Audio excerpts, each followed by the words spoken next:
designer has basically just been reusing old jerseys for their jerseys. Like, let's just drag out Los Suns again. Oh wow! I completely forgot Ryan Anderson was on the Suns.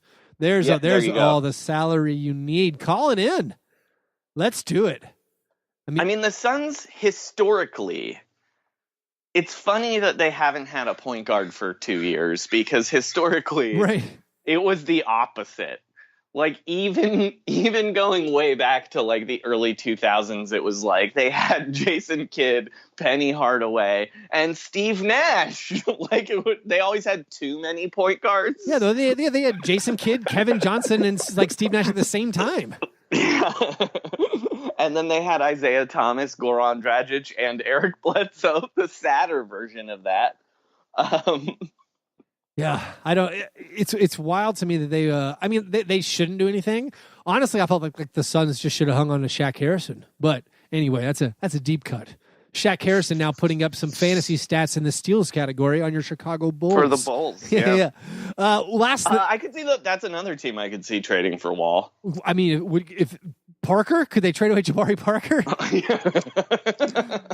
That would definitely get it done. I mean, and we're forgetting about the Knicks' thirst for stars. Oh man, the Knicks have to stick to their guns, keep their powder dry, in the parlance of some podcasters. They need so many bites at an apple.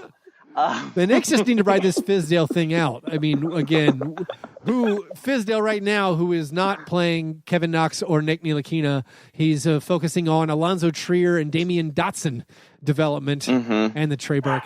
No, but anyway, hey, Trier's good. I like Trier. He's all right. I just feel like they should commit to the guys who are. I don't know. He reminds me of like a guy like. As a Warrior fan for so long, when they were so terrible, there'd be like these years where it would be like, yeah, Don Nelson found this guy like bagging groceries, and now he's averaging 15 points a game. Welcome to the Warriors, Kalena Azubuike. Yeah, like that's what it feels like. It feels like a when you're tanking and you sign a 10-day contract guy and he puts up stats for a little bit. But I don't feel like that's the guy you want to develop. The odds of that guy panning out or being greater than a Ntilikina or a Kevin Knox seems real low. And Ntilikina, who, like, when he plays, they've actually won some games. So maybe they're trying to already tank already. But when he plays under 30 minutes, they're 1-10 now. And I think they're 3-2 when he plays over 30 minutes. But anyway, last thing. He's their Steph Curry. Yeah, he's their Steph Curry. Last thing before we go, Donovan Mitchell in a game against the Celtics. No, not against the Celtics, against the Sixers in the showdown, the Rookie of the Year from last season clash, the showdown with Ben Simmons. He put up 35 shots and had no assists and only scored 31 points. He was I love it, dude. The first person in 40 years to do something in that. What was your impression of that when you found that out or saw it? I was at a Grizzlies watch party and didn't know he had no assists or 35 shot attempts until after the game was over, and my mind was blown. I just think it's amazing how Kobe Bryant has managed to poison all of the young players' minds this season. There was that story about I don't know if Donovan Mitchell's been talking to Kobe Bryant, but he has been talking. Jason Tatum has been talking to him, and he is putting up similar scoring numbers, I would say.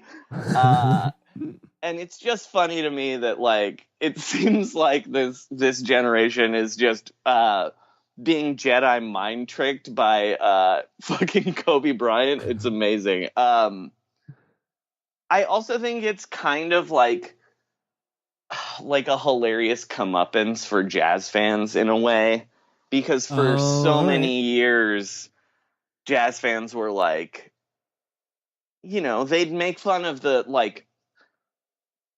be like we play team basketball. Right. You know what I mean?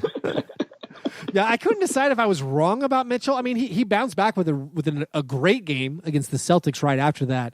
But just the sheer gaudiness of the shooting numbers, the 35 shots, no assists had been done by Carmelo when he scored 60.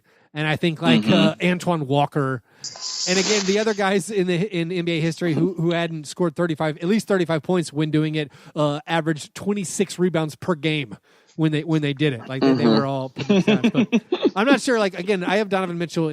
You know, I've been watching him closely. I'm a big fan, but I'm suddenly like, did I get too carried away? Is this guy not quite ready to be a elite all-star guy who can carry a team? No, I think it's more a problem with the construction of that Jazz team.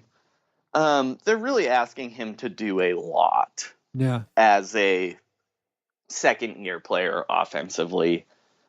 There are no, again, harkening back to the Warriors, like there aren't a lot of guys that can both shoot and dribble on that team.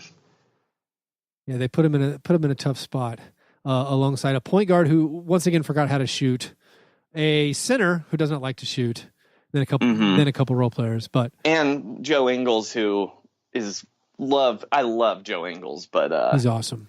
You're not exactly giving Joe Ingles the ball to create his own shot. Well, I do like Joe Ingles is putting up good stats, and it's one of those like, well, yeah, I feel like NBA teams are like, if Joe Ingles beats us, he beats us. I don't mean that as a slight to Joe Ingles. Joe Ingles is very, very good and probably underrated because of his incredible dad bod.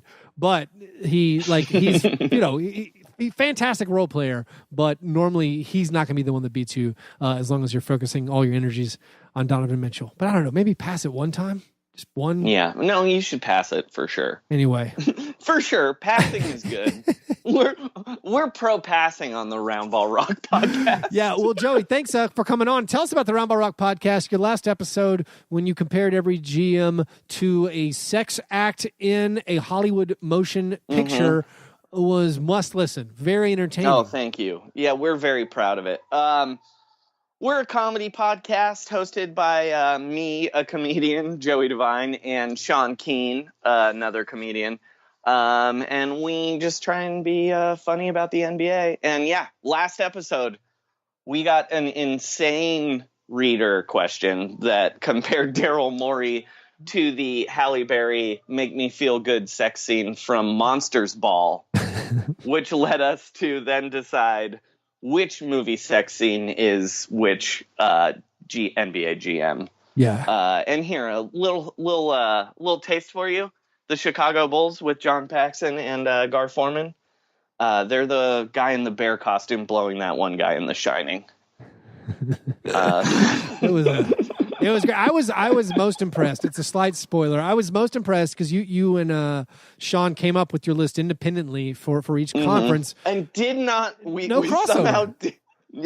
I was shocked. Somehow you came up with 30 Hollywood sex scenes and no overlap. And I also was kind of shocked. I was aware of like all of them but one.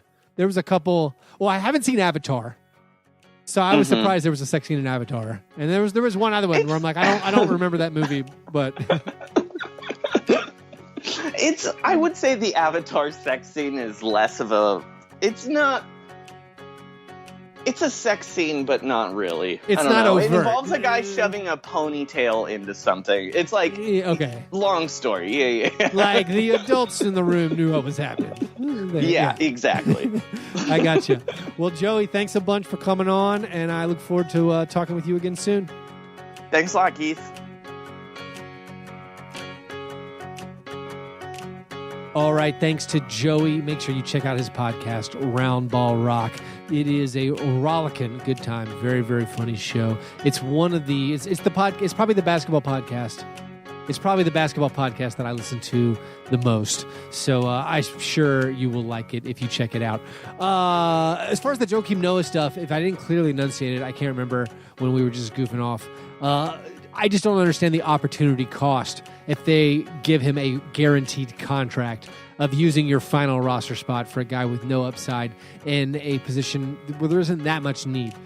Like if there is an injury to Marc Gasol or even to Jaren Jackson Jr., then you can bring in a big guy. But going ahead and filling up that final roster spot when there might be trades down the line, there might be guys who become available, there might be buyout candidates later in the season, and they need a wing badly. On Monday night, Marshawn Brooks and Wayne Selden were terrible once again. So I don't understand the opportunity cost of bringing in a Joakim Noah, even though it does appear it couldn't hurt to have maybe an extra big, but I'd be sad if it happened. Anyway, I hope you guys all have a great Thanksgiving. Again, a special episode coming out on Thursday from us with John and Chuck, and it might be released early over at patreon.com/fastbreakbreakfast. We kind of feel like if you're a regular listener of Fast Break Breakfast, you owe us money. So just sign up for $1. Sign up for $1. Submit your questions in the Croissant questionnaire and support us at patreon.com/fastbreakbreakfast. Anyway, you can get more stuff there. Also follow us on Facebook, on Instagram, and on Twitter at FastBreakBreak. All right, you guys are the best. Thanks for listening. And remember, breakfast is the most important thing.